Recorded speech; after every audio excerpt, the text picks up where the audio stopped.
1,00,000 रुपए का हम बजट खर्चा करते हैं केमिकल फर्टिलाइजर, केमिकल पेस्टिसाइड, बीडीसाइड और बाकी चीजों पर। तो 4 टैगलाइन है हमारी, इसको बढ़िया से आप लिख के और घर के दरवाजे पे चिपका दें।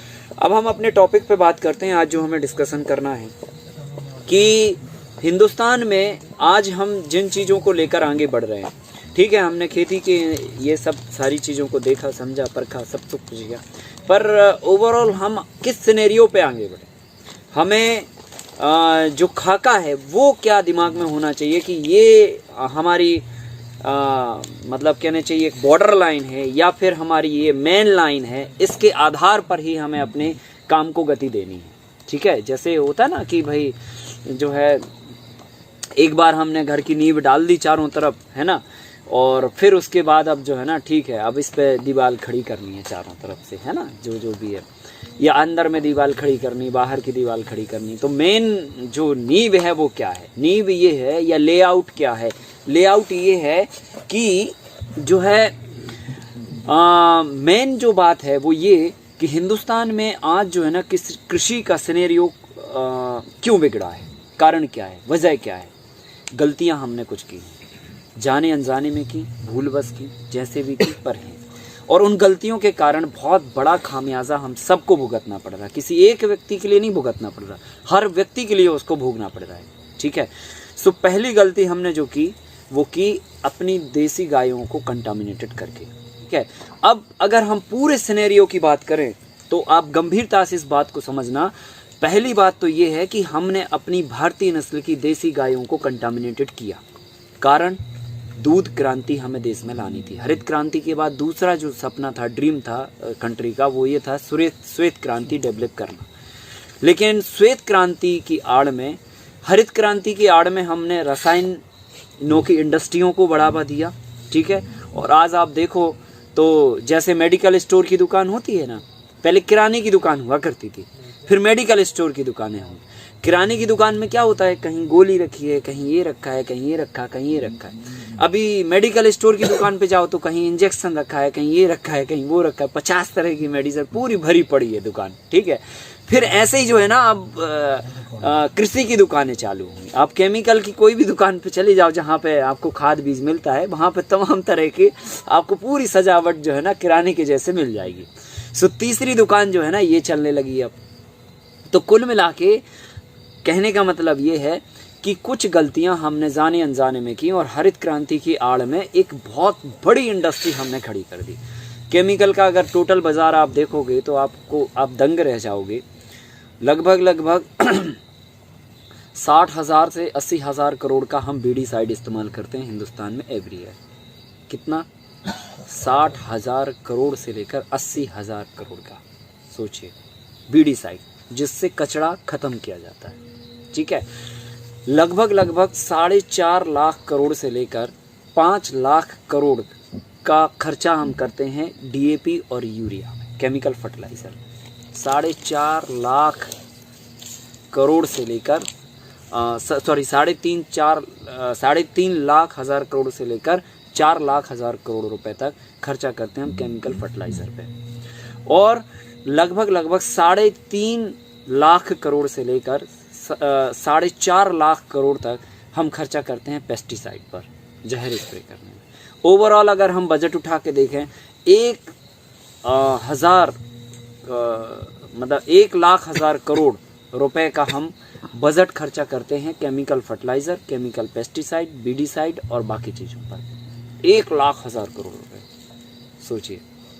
सो इतना जो पैसा हम खर्चा कर रहे हैं, ये सब कहाँ जा रहा है बताइए आप, और कहाँ से आ रहा है?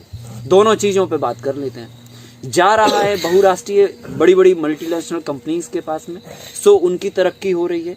ठीक है, और निकल रहा है कहाँ से?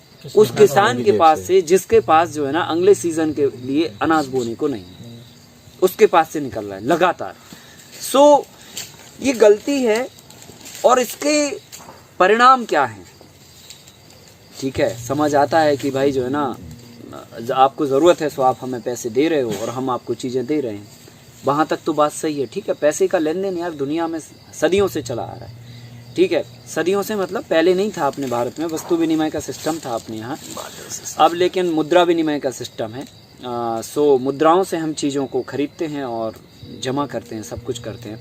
सो इस सिस्टम में ठीक है, हमने आपको कोई चीज़ बेची, आपने खरीदी, बात खत्म हो गई, हमारी आवश्यकता पूरी हुई, आपकी आवश्यकता पूरी हुई। लेकिन इसका अंतिम परिणाम क्या है? अंतिम परिणाम ये है कि जो है ना, हमारी जो कहने चाहिए ज़िंदगी है, या जो हमारी मानव जाति है, वो खतरे में लाके हमने खड़ी कर दी। इसका परिणाम ये है।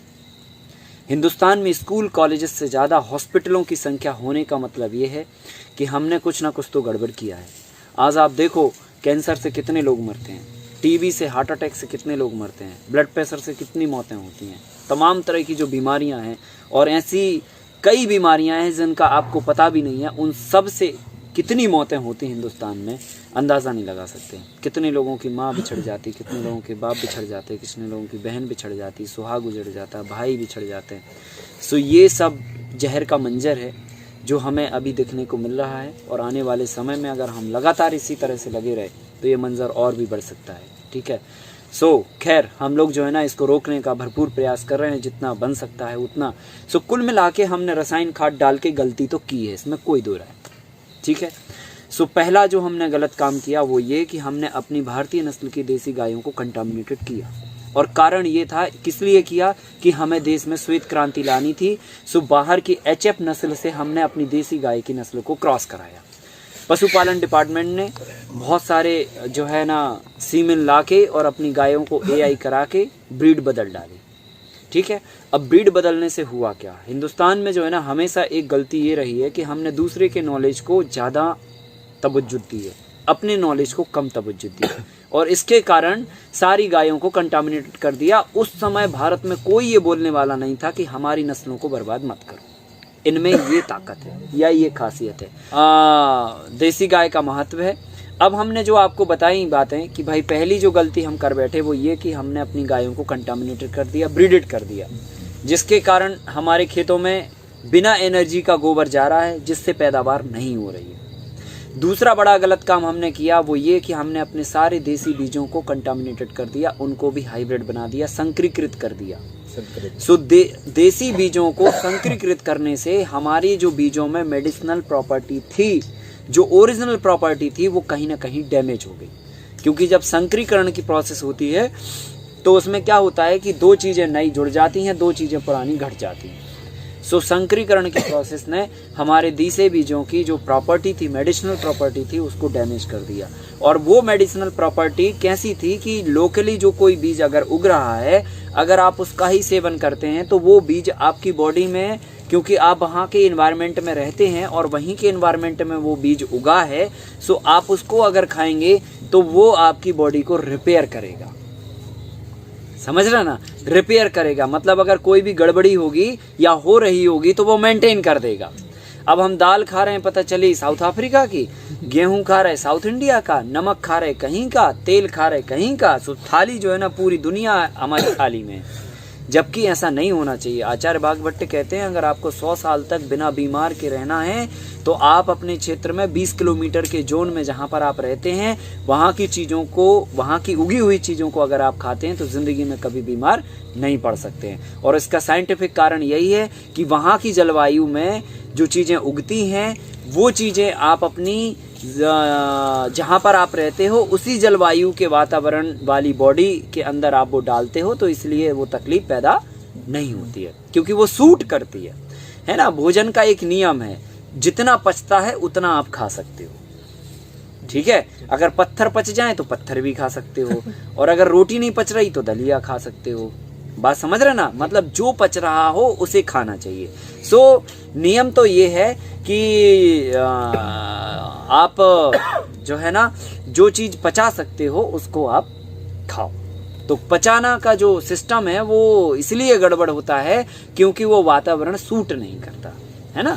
भोजन सूट करेगा तो आप चीज़ों को ज़्यादा भी सेवन कर लोगे तो भी पचा लोगे, समझ गए ना। और अगर वातावरण सूट नहीं किया तो आप थोड़ा भी खा लोगे तो तकलीफ बन जाएगी, समझ रहे ना।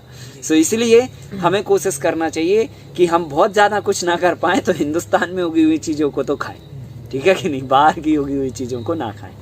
सो ये बात ध्यान में रखनी है और कोशिश ये करनी है कि हम जो है अपने वातावरण में चीज़ों को उगा के उन्हीं का सेवन करें। मैक्सिमम तो कर सकते हैं, जो कर सकते हैं उतना तो करें। तो मेडिसिनल प्रॉपर्टी हमारे देसी बीजों में होती है जो हमारी बॉडी को हर दम रिपेयर करते हैं। सो इसलिए हमें पहला जो दूसरा बड़ा काम करना है वो देसी बीजों के साथ में आगे बढ़ना है। तीसरा बड़ा काम जो करना है, जो गलती के रूप में हुआ कि रासायनिक खेती को भारत में शुरू किया गया और रसायनों की वजह से अस्पतालें खड़ी हो गई, जिंदगियां उजड़ गईं और हमारी उम्र भी कम हो गई और हम बिना बीमारी की जिंदगी को नहीं जी पा रहे। सो इसको हमें रिपेयर करना है, इसको ठीक करना है। सो रसायन को अपनी जिंदगी से हटा के सभी तरह के रासायनिक विकल्पों के रूप में हमें जैविक खादों को तैयार करके खेती के मिशन को आगे बढ़ाना है ताकि विषमुक्त अन्न समाज तक हम दे पाए, ठीक है कि नहीं। चौथा बड़ा गलत काम जो हुआ है वो ये कि हमारा स्किल्ड जो हमारा बेसिक नॉलेज है वो हमारी आने वाली जनरेशन को ट्रांसफर नहीं हुआ। सो वो नॉलेज हम ट्रांसफर करने में अपनी भूमिका अदा करें, ठीक है कि नहीं। सो वो कैसे हो पाएगा, इसी तरह के प्रैक्टिकल शिविरों के माध्यम से हो पाएगा। हम जो चीज़ आपको सिखा रहे हैं वो चीज़ आगे आप जाके लोगों को सिखाइए, ठीक है। सो बेसिकली स्किल्ड डाइवर्ट होगा, स्किल्ड जब लोगों तक पहुंचेगा तो हम जो 4 गलतियों के बारे में बात कर रहे हैं, इन 4 गलतियों को सुधारते हुए हमें खेती के काम को आगे बढ़ाना है। नंबर 1, गाय हमारी देसी होना चाहिए और स्वयं की होना चाहिए। नंबर 2, बीज हमारे स्वयं के होना चाहिए, देसी होना चाहिए। नंबर 3 जो है रसायन हमारे खेतों में नहीं डलना चाहिए और उसके विकल्प में सभी तरह के जैविक खाद हमारे पास होना चाहिए। और नंबर 4, हमारा स्किल्ड जो फार्मिंग का है या जो भी चीज़ों का स्किल्ड है, हमें स्किल्ड अपने बच्चों में जितना भी है हमारे पास उसे ट्रांसफ़र करना है। अगर आप ट्रांसफ़र नहीं करोगे तो स्किल्ड लुप्त हो जाएगा आपके जाने के साथ में। सो स्किल्ड ट्रांसफ़र होना ज़रूरी है, ठीक है। आज हमने जो किया, सीखा, समझा, अगर हम उसे ट्रांसफ़र आप तक ना करें तो ये चीज़ें हम ही तक ख़त्म हो जाएंगी फिर, ठीक है। सो डेवलपमेंट नहीं होगा।